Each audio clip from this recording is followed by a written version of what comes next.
Hey guys, आज का video मैं बनाने वाली हूँ कलेक्टिव कर्मा के ऊपर। तो जब मैं स्पिरिचुअल जर्नी में आई थी और मुझे पता चला था कि हमें कर्मा क्लियर करना है और साथ में कलेक्टिव कर्मा भी क्लियर करना है, तो मुझे समझ में नहीं आया था मतलब इतना कॉन्सेप्ट कि मतलब मुझे कलेक्टिव कर्मा मैं कैसे क्लियर करूँगी, मैंने कैसे बनाया होगा ये कर्मा और एंसेस्ट्रल कर्मा। तो मैं बोलूँगी कि कलेक्टिव कर्मा और एंसेस्ट्रल कर्मा एक तरीके से, अगर आप एंसेस्ट्रल कर्मा क्लियर अपना कर रहे हो तो कलेक्टिव साथ में ही हो रहा है, क्योंकि हम बहुत ढेर सारा एंसेस्ट्रल कर्मा लेकर के आते हैं। तो इसका कंसेप्ट कुछ ऐसे होगा कि मान लीजिए आप पास्ट बर्थ में राजा थे, खास अच्छे नहीं, राजा या रानी, और आप बहुत सेल्फ सेंटर्ड रहे, आपने किसी और के इमोशंस के बारे में नहीं सोचा, अपनी प्रजा के बारे में नहीं सोचा, अपने पार्टनर के बारे में नहीं सोचा, आपने बहुत सारे लोगों को अबैंडन किया, यूज़ किया, मे बी उनको टॉर्चर भी किया, लोगों को धोखा दिया, उनको झूठे प्रॉमिसेस किए और पूरे नहीं किए। तो इस जन्म में कुछ ऐसा होगा कि आपको पेरेंट्स या बच्चे या पार्टनर या ये सब, अगर बहुत सारा, जितना ज़्यादा आपका कर्मा होगा उतनी चीज़ें ऐड अप होती जाएगी। तो आपके बहुत सारे कार्मिक होंगे, फिर उसके ऊपर सोने पे सुहागा आपको बहुत सारी बीमारियां हो जाएंगी, जिसमें कि मुझे थी जैसे बैक में प्रॉब्लम, उसके बाद में शुगर है, फिर थायराइड है, जितनी भी तरह की लाइफस्टाइल से रिलेटेड बीमारियां हो सकती हैं। और इससे बड़ी बीमारियां, कोई भी बीमारी हो सकती है, बीमारियों के थ्रू बहुत कर्मा रिलीज़ होता है हमारा। देन आपकी वर्क लाइफ में बिल्कुल अच्छा नहीं चलेगा, बिजनेस किया तो बहुत धोखे मिलते जाएंगे, जबकि आपने उस जन्म में जो भी कर्मा किया होगा, जैसे लोगों को मान लीजिए चीट किया, तो इस जन्म में आप चीट होते रहेंगे लोगों से, आप लोगों से धोखा खाते रहेंगे। और आप एकदम 100% अगर ऑनेस्ट भी होंगे तो भी आप पे कोई ट्रस्ट नहीं करेगा। मान लीजिए कि एक हीलर है और ऑलमोस्ट हीलर्स की यही स्टोरी है कि सब लोग उन पे ट्रस्ट कर रहे हैं, जो भी उनके फॉलोअर्स हैं, लोग अपना जो वीडियो देख रहे हैं उनसे उन पे ट्रस्ट कर रहे हैं, लेकिन फैमिली वाले उनकी हीलिंग पावर पे बिल्कुल ट्रस्ट नहीं कर रहे। उनको कोई सीरियसली लेता ही नहीं है कि ये भी कोई चीज़ है जो मतलब इसके ऊपर बिलीव करना चाहिए। And healing is all about believing. बिना बिलीव के आप हील नहीं कर सकते किसी को, और ना ही किसी को कन्विंस कर सकते हो। तो इस जन्म में आपको ये चीज़ फिर एक्सेप्ट करनी पड़ेगी और अपने हार्ट चक्रा पे बहुत काम करना पड़ेगा, सारे चक्रास पे काम करना पड़ेगा। और क्योंकि हम ह्यूमन नेचर ऐसा होता है कि दूसरे लोग अगर हम पे ट्रस्ट करते हैं तो हमको खुद पे ट्रस्ट बढ़ता है, थोड़ा सा हमको कॉन्फिडेंस आता है। बट होगा क्या कि लोग कोई ट्रस्ट करेंगे नहीं, बार बार धोखे मिलेंगे। तो जितनी बार धोखे मिलेंगे, ट्रिगर मिलेंगे, उसमें सबसे आगे ट्रेन होगा, अगर आप ट्विन फ्लेम जर्नी में हो तो वो तो सबसे बड़ा मिरर होगा। जो भी चीज़ है, अगर अबेंडनमेंट का वूंड है तो वो अबेंडन करेगा आपको, अगर चीटिंग का वूंड है तो आपको चीट करेगा। तो जो भी चीज़ आप पास्ट लाइफ में सबसे ज़्यादा करके आए हैं वो आपको इसमें वो करेगा। मनी कर्मा किसी का बहुत ज़्यादा हो सकता है, किसी का हेल्थ कर्मा हो सकता है। एंड देन आप जैसे जैसे क्लियर करना शुरू करेंगे वैसे, क्योंकि मैंने कोई बुक नहीं पढ़ी, मैं कोई स्पिरिचुअल बुक्स नहीं पढ़ती हूँ, मैंने बस एकार्ट टोले की द पावर ऑफ नाउ सुनी थी, ऑडियो बुक। वो भी, ये जो भी मैं बोल रही हूँ, मुझे पास्ट लाइफ के कुछ रियलाइजेशन, सबकॉन्शियस में जो चीज़ें मैंने फील करी कि मतलब मेरा एक्सपीरियंस ये था कि मैं एक प्रॉफिट थी। मतलब लास्ट बर्थ में भी मैं किसी न किसी रिलीजन में सेम काम कर रही थी, भगवान के मैसेज को दूसरों तक पहुंचाना। बट मैंने इस चीज़ का गलत फ़ायदा उठाया, बहुत सारे लोगों को फॉल्स प्रॉमिसेस किए एंड उनको गलत लीड किया।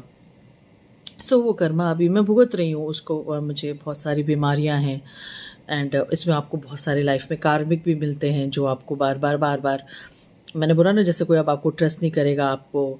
एंड क्योंकि मैंने भगवान के नाम पे बहुत सारे लोगों को चीट किया था, तो 2 साल तक मैं भी एकदम मिसगाइड हो गई थी। मेरे थर्ड आई और क्राउन चक्रा एकदम चले गए थे, तो मुझे बहुत हेलुसिनेशंस होने लग गए थे और मेरे को समझ में नहीं आ रहा था क्या रियलिटी और क्या नहीं है।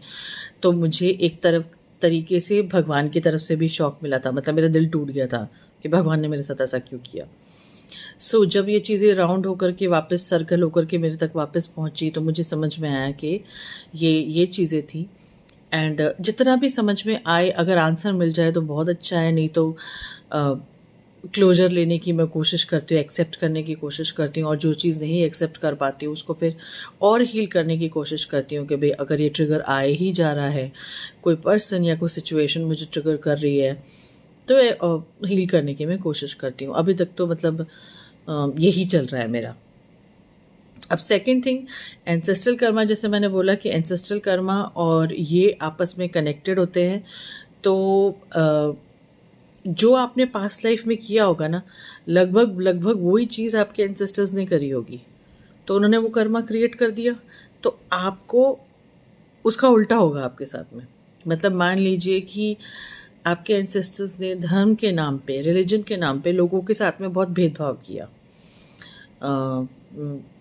डिस्क्रिमिनेट किया उन्होंने, अनटचेबिलिटी, या फिर किसी को टच करने से मना कर दिया, किसी के घर का खाना खाने से मना कर दिया, किसी को सोसाइटी से बाहर निकाल दिया, है ना, पक्षपात किया लोगों के साथ में। तो अभी आपको क्या होगा, आपके साथ पक्षपात हो रहा है, क्योंकि आप लड़की हो या फिर आपकी शादी के बाद आपको एकदम अकेला छोड़ दिया जा रहा है, कोई भी आपसे बात नहीं कर रहा है, आपको जस्ट एक सर्वेंट की तरह यूज़ किया जा रहा है, या वर्क प्लेस पे ऐसा हो सकता है, या फिर तो आप समझ रहे हो कि जो मेन चीज़, जो मेन कर्मा क्रिएट होता है थ्रू एंसेस्टर्स और इन योर पास्ट लाइफ, वो आप अभी रिलीज़ कर रहे हो। तो उसकी इंटेंसिटी जितनी ज़्यादा होगी और वो कर्मा जितना ज़्यादा होगा, आपकी हीलिंग की इंटेंसिटी उतनी ज़्यादा होगी, उतना आपको समय लग सकता है, उतनी आपको दिक्कत हो सकती है, मतलब फिज़िकली, साइकोलॉजिकली। तो क्योंकि मैं अलग अलग लोगों से बात करती हूँ, हर किसी का पेन अलग है। कोई है जो खुद बिस्तर पे है, सफ़र कर रहा है, कोई है जो कि किसी और की सेवा कर रहा है जो बिस्तर पे है, कोई है जो सिर्फ घर के कामों में और जॉब में उलझा हुआ है, उसके पास में उसको ना कोई, यूजुअली ये होता है कि कोई रिस्पेक्ट नहीं होता है, उनके कंट्रीब्यूशन को समझा नहीं जाता, उनको समझा नहीं जाता है, क्योंकि सबसे ज़्यादा उस समय में टेक्नोलॉजी नहीं थी, ये वीडियोस नहीं थे, ऐसे लोग आपस में इतना फ्रीली बात नहीं कर सकते थे। जिसने जो पॉइंट ऑफ व्यू बना लिया अपने बारे में या दूसरों के बारे में, लोग उसी को फॉलो करते थे और उसी पॉइंट ऑफ व्यू के साथ वो पर्सन मर जाता था, मतलब उसी चीज़ को लेकर के। तो अब हमारे पास ये टाइम आया है कि हम दूसरे के पॉइंट ऑफ व्यू को समझ सकते हैं, हम आपस में बात कर सकते हैं, एम्पैथी क्रिएट कर सकते हैं। लोग हीलर से जुड़ करके अपने आप को अकेला फील नहीं करते। जब वो उनसे डिस्कस करते हैं तो कहीं ना कहीं उनको ऐसा लगता है कि नहीं, उनके साथ में कोई है उनको सुनने वाला, समझने वाला। तो अगर हम कर्मा रिलीज़ कर रहे हैं, अगर हम सफ़र कर रहे हैं, तो साथ में हमें रिसोर्सेज भी मिल रहे हैं, हमें टूल्स भी मिल रहे हैं। सो ये तो देखिए डे टू डे का काम है, जब हमको डे टू डे खुद को याद दिलाना है कि हमारा एक पर्पस है, हम यहाँ पे इस लाइफ को जीने के लिए आए हैं, हमने चूज़ किए हैं ये एक्सपीरियंसेस। कई बार लगेगा कि क्यों किए, मुझे तो नहीं चाहिए थे, मुझे नहीं बनना था, मुझे इतना ऊपर नहीं जाना था स्पिरिचुअली, मुझे बस नॉर्मल लाइफ जीनी थी जस्ट लाइक अदर पीपल। कई बार ऐसे थॉट्स आएंगे, कई बार ऐसा लगेगा कि अरे मैं तो वहीं हूँ जहाँ से शुरू हुआ था।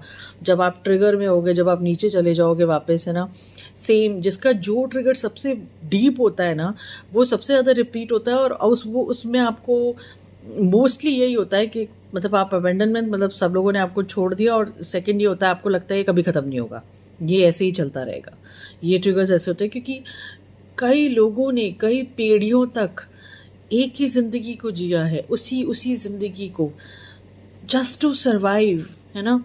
कोई जॉब में फंसे रहे, कोई घर पे फंसी रही लेडी, घर का काम करती गई, कोई कई लोग तो ज़िंदगी ही नहीं मिली किसी को, कोई जंग में किसी की डेथ हो गई, कोई बहुत चीज़ें देखी है मैंने अपने विजन्स के अंदर, बहुत कुछ देखा है। And we are so blessed मतलब उनको देखते हुए। सो हमारा पेन वैलिड है, हमारी सफरिंग वैलिड है, उसको मैं बिल्कुल भी डिनाई नहीं कर रही हूँ। बट जो भी हो रहा है वो कुछ ना कुछ निपट रहा है, मतलब कुछ हुआ है, उसके बदले में ये हो रहा है। सो आपने किया या नहीं किया, इतना सोच करके और बहुत सब टेंशन होती है। तो सोचना क्या है, अच्छा आज के दिन में यहाँ से ये ट्रिगर हुआ है, भैया इस चीज़ के ऊपर काम करते हैं, इस पर्सन ने मेरा ये मिरर किया है, ये चीज़ ऊपर लाया है मेरी। और अगर आपको अपने इमोशंस को समझने में प्रॉब्लम हो रही है, आप बहुत ओवरवेल्म हो रहे हैं, तो आप मुझसे बात कर सकते हैं। बिकॉज़ जब हम इमोशंस को समझना शुरू कर देते हैं, तब अपना कंट्रोल हम दूसरों को देना बंद कर देते हैं। धीरे धीरे धीरे धीरे वो कंट्रोल हम अपने हाथ में ही रखते हैं, माइंडफुलनेस में रहते हैं, प्रेजेंट मोमेंट में रहते हैं, जिससे कि हम लाइफ को जी पाए, अच्छे से महसूस कर पाए। सो आई होप आपको वीडियो हेल्पफुल लगा होगा। अपना एक्सपीरियंस बताइए हीलिंग का कैसा रहा, अपना ध्यान रखिए। Okay bye.